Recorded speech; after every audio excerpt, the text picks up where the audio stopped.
South Africa has joined the race to expand exploration of oil and gas deposits inland and along the coastline. The country has a long history of mining, but are newcomers to the oil industry. Just looking at the south, the west, and the east, PASA estimate that we're probably sitting with, a good 270 billion barrels. When we look inland, we've got coal bed methane gas. We've got the Karoo, the estimate of 200 TCF. That's a big number, and that's a big opportunity.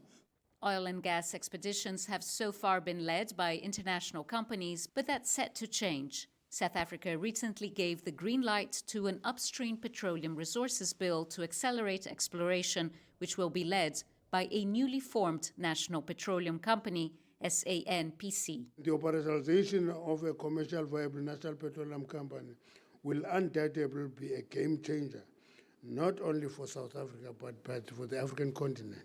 It's a very important continent, heavily endowed, poor by accident.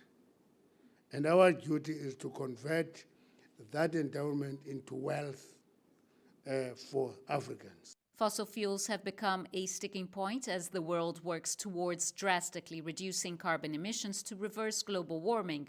For South Africa and several other nations, it remains a balancing act between the needs of its people and climate targets. We are going to make sure that we produce every drop of hydrocarbons we can find in Africa to better the lives of our people. It is hypocritical to say Norway is producing 4 million barrels a day. No one is telling them that stop oil. The United States, 12 million barrels a day. Nobody says stop oil. The UK, more licenses. And then you turn to Africa and you say you need to stop production. That is not something we're ready to do. South Africa recently unveiled the SANPC to funders in a bid to rake in investments. The country has big ambitions not just to make new finds, but to also regain its status as a net exporter of refined petroleum products. South Africa currently imports most of its fuel for domestic needs.